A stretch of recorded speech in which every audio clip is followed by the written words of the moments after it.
And as you see, the number of IPs is doubling from one generation to the next. We are going to have more and more levels of management if I have thousands of IPs inside my chip. If I have few hundreds, then maybe 2 levels of management is sufficient for me to handle. During design stage, what I'm doing is I'm coming to my IP, I'm saying this IP has a blue wrapper now, and it has these patterns in CTL. Now if I take this IP, I put it next to some other IP, another IP, together they have a sub-server, this is my sub-chip. So my sub-chip will contain similar to this multiple, but the patterns now are accumulated. So it's not the pattern of one of the IPs, but it has this pattern set, it has this IP, that IP, and that IP covered. So I can hierarchically build my test patterns. My test patterns for the first IP, second and third IP are compiled together.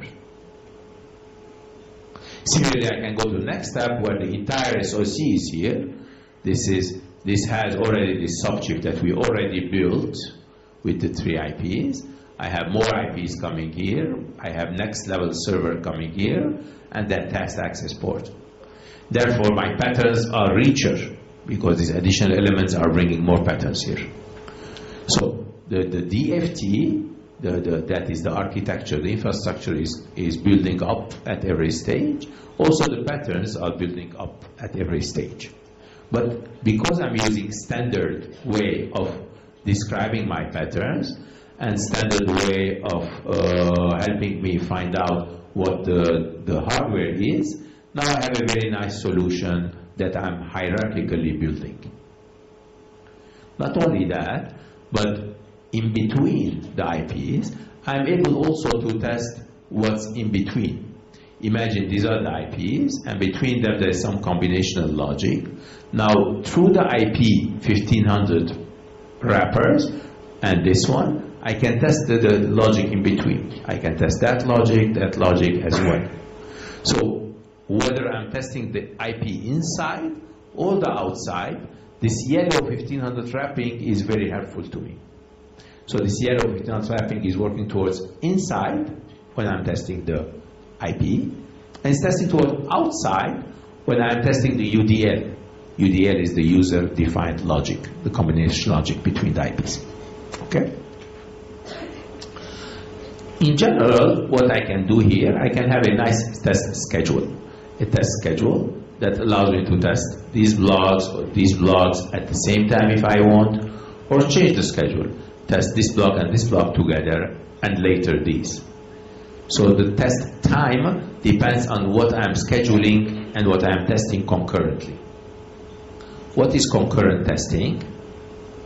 Concurrent testing is the test that allows you to do certain running of blocks at the same time.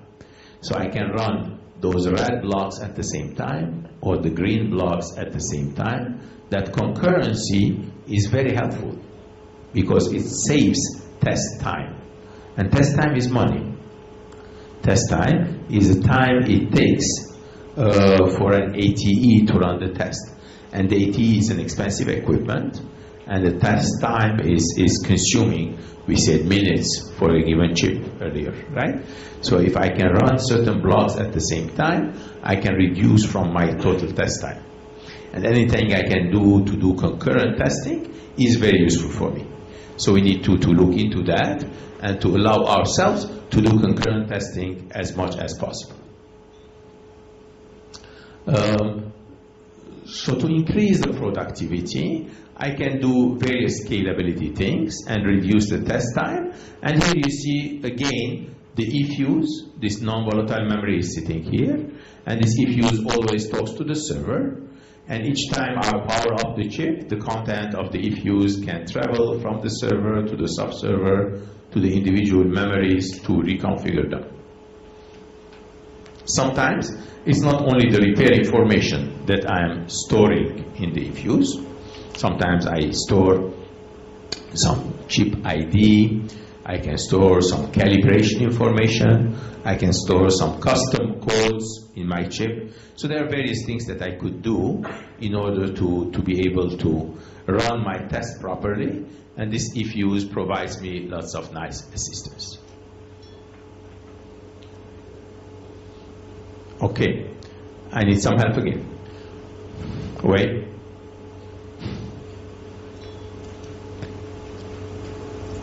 So what we have seen so far is that Wei is not awake. No, he's awake. Thank you. It's frozen again. Thanks. So what have you seen so far? Does this standardization make sense to you, why we are using it? To have some, you can do the same thing without using a standard, but then every core will have a different handshake, will have different test description language, will have an additional burden to run it. So while the standardization is not adding to the test coverage, okay, it's not adding to the quality of your test or your repair, but it is helping you do the easy way of combining things together, the easy way of handshaking and integrating things together. Does it make sense? Okay, any comments? Questions?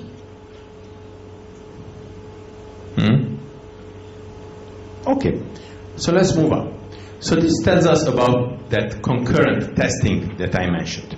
Concurrent testing is the fact that I can run these 3 blocks at the same time in session 1, and I can run the test of this and this and this at the same time, and these 3 at the same time. So in 3 sessions, I am doing my entire test. But I have some idle periods. Here I have some loss, right? Because this is taking more time, while this is finished already, and so on. If I am able to schedule my test properly, such as the one below here, I can run all the long ones at the same time and these later and that. I have much less idle time left. And also, the total test is shorter. You see, the same test, I'm running it, I'll finish it here versus there. So scheduling is an important factor. So there are tools for scheduling. When you have the different IPs, the different test times for each IP, the different power dissipation for each IP. So based on the test time and the power dissipation, we are able to schedule them properly and try to minimize the test time as much as possible while doing so. Okay? So this is the concurrent testing abilities. As I said, the power is an important thing. Area is an important thing as well. So at large, when I'm doing my ramp up, therefore, I'm looking at my chip, either on the tester or on the low-cost silicon debug station. I'm able to do lots of analysis for my SoC. As I did for the memories, I can also do for the rest of the SoC on debugging, diagnosing, finding out what it's going with.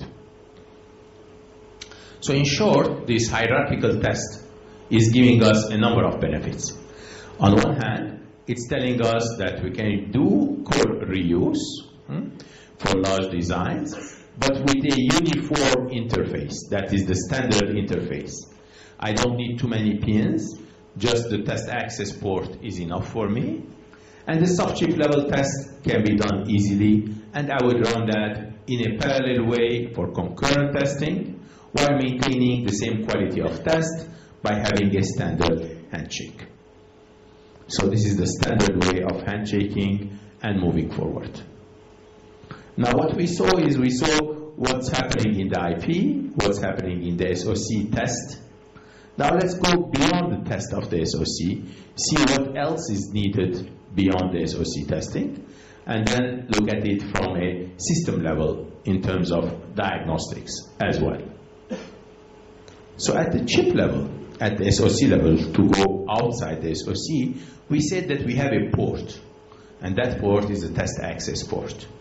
In fact, that port has been defined some time ago, and today every single chip that is being created in the world has this standard test port on it. Some people call it the JTAG port, some people give it the IEEE number, which is 1149.1. So 1149.1 is an IEEE standard created some time ago, but it is quite well accepted in the industry. People use this port always, and it gives us 4 pins 4 pins to access the test infrastructure of the chip.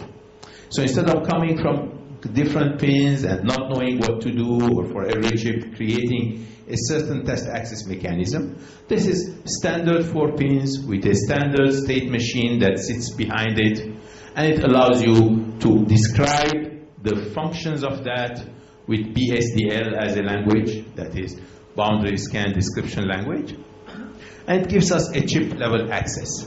So every chip would have one boundary scan port, one test access port, JTAG, and you can access it from there on. So this JTAG port with its 4 pins allows you also to build in a boundary chain around the chip that makes things accessible. So if you are sitting on a board that has multiple chips, each chip will have the same port on it. Therefore, you can put a bus on the board and talk to the individual chip and access all the necessary standard set of registers that are created from there. So it's a very nice way of handshaking all the test and repair infrastructure from that board on. Typically, these 4 pins are the ones that are coming to the chip, and this is the state machine that I mentioned. These state machines will generate a number of control signals and will go to a number of data registers and instruction registers inside the chip.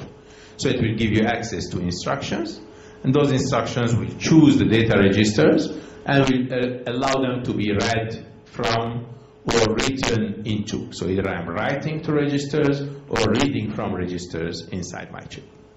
It's a very nice standard way, and it's selecting it and go with it. So these are data registers, I can choose them.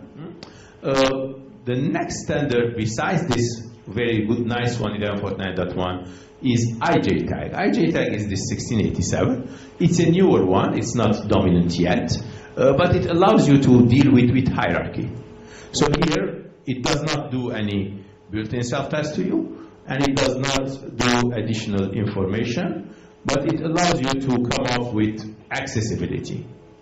Also, 1687 does have its 2 languages, okay? Description language, that is ICL and PDL.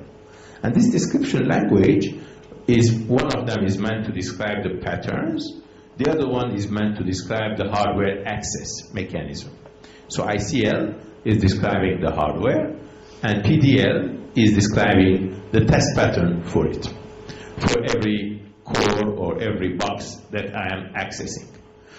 So PDL stands for Procedural Description Language, and ICL stands for Instrument Connectivity Language. And as I said before, one is the hardware and one is the language description. The reason this was created was to have a unified approach to deal with a given chip.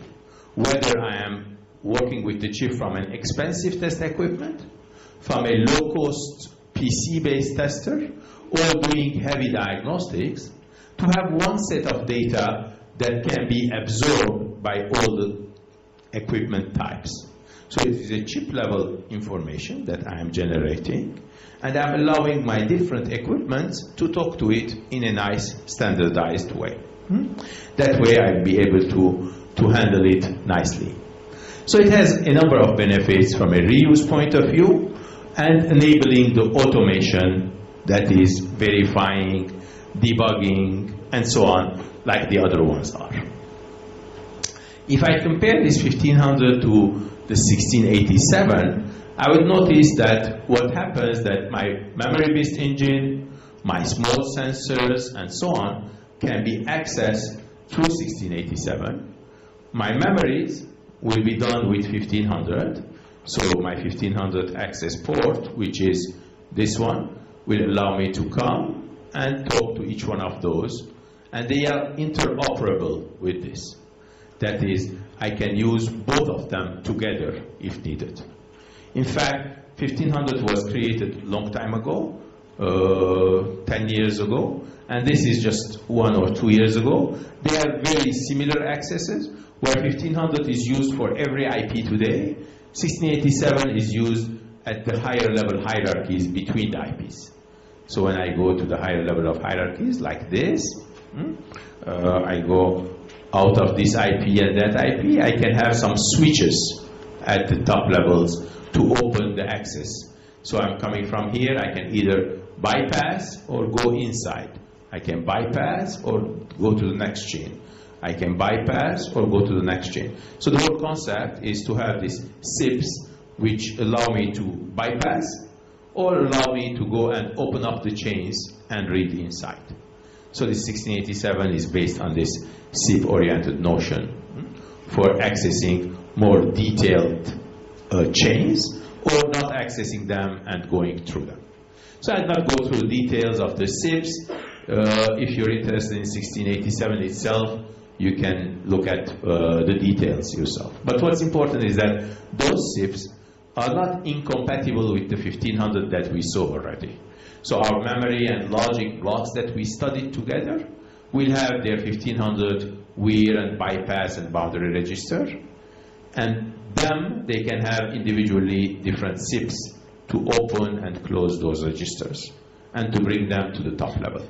So these three standards, IEEE standards, the test access port, that's 1149.1, the SIPs, which is 1687, and the 1500 can work all hand in hand with each other nicely and allow you to have an SOC-wide access. So SOC-wide, one of this, multiple levels of hierarchies of this, and each core is having one of those. And that way, wherever your IP is coming from, it doesn't matter. If you're building this kind of infrastructure, you have a nice standard access to the entire set of your hierarchy. Questions?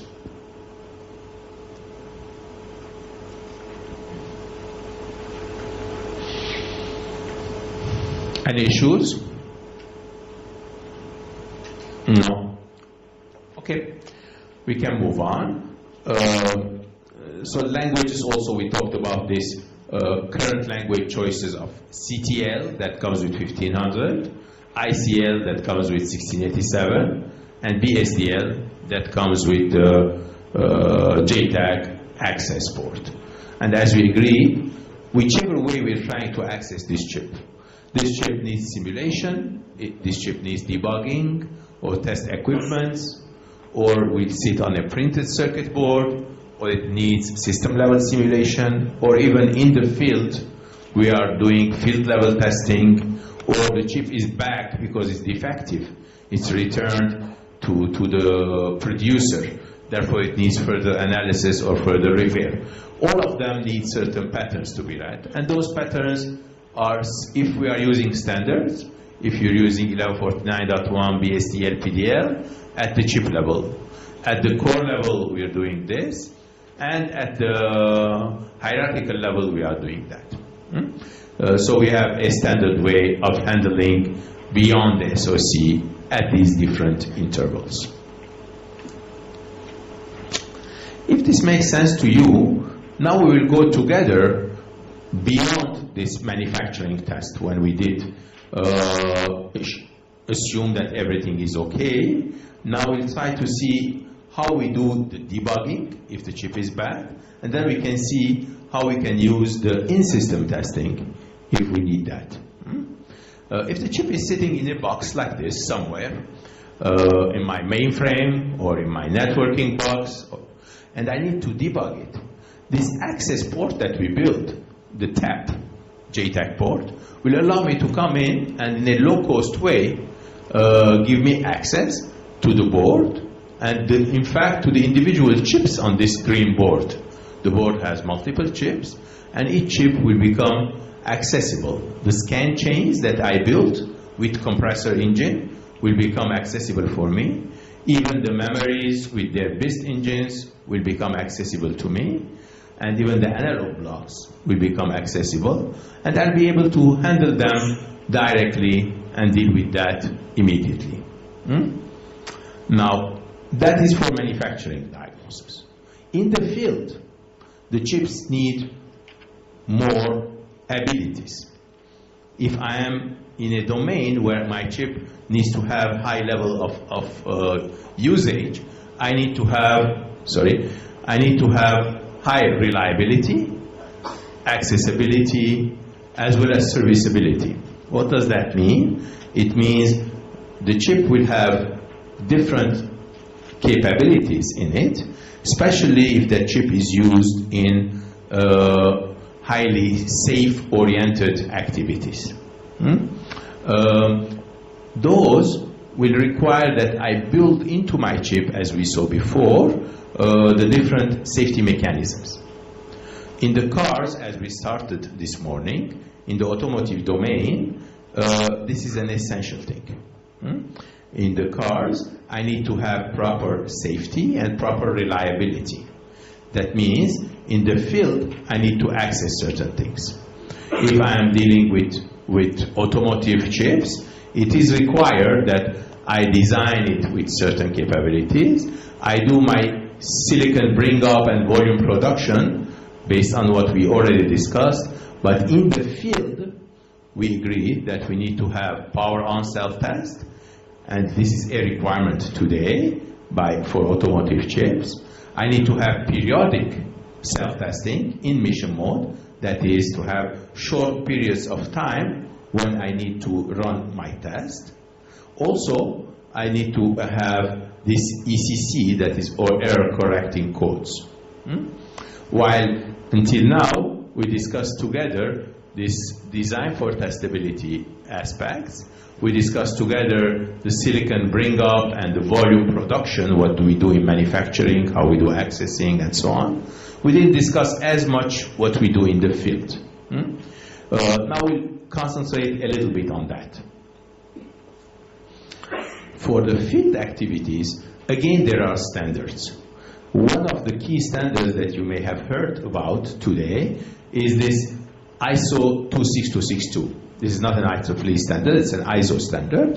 26262 stands for functional safety. It's a standard. If we abide by it, if we respect this standard and comply to it, then we'll be able to maintain certain level of safety for that chip. And the automotive industry today is requiring 26262 compliance as such. Now, before this standard existed, this 26262, there were some others that were there for functional safety, but these were generic ones and not as strong, especially for the automotive industry.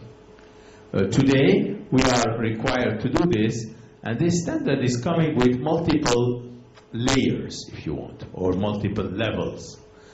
They call it ACIL level, and ACIL stands for Automotive Safety Integrity Levels. So there is ACIL A, B, C, and D, depending on the chip that is used in the car. D is the most comprehensive, is the most stringent. The most complex chips that are in critical places in the cars, they need to meet ACIL D. Others that can be ACIL A, B, or C as well. So depending on which chips in the car. As you know, not all the chips have the same level of criticality in the car, right? The controller chips are very critical. The driver assistance chips, the ones that will do automatic driving for you, autonomous driving for you, these are, again, very critical. The infotainment chips in the car are not as critical. If you're doing your entertainment or information inside the car, of course they have to be also ACIL compliant, but it may be ACIL B level, not D level, okay? So the level of functional safety matters, and accordingly, a chip is required to come up with the built-in capabilities to meet the functional safety level. And as we will see, all the BIST engines that we built into the chip will play a key role for ACIL D or B or whichever is needed to be complied to. So here are certain requirements that are there. For instance, if I have performance testing is definitely needed in D and C and B. For A, it is lightly needed, not as much. Resource usage testing or back-to-back testing is needed in D level, but not in A, B, and C. So it depends on what type of test the chip has. Depends whether you have to meet A, which is a lighter test as you see, or you need to meet D, where all of these are truly mandatory, and that they are highly recommended for ACIL D level.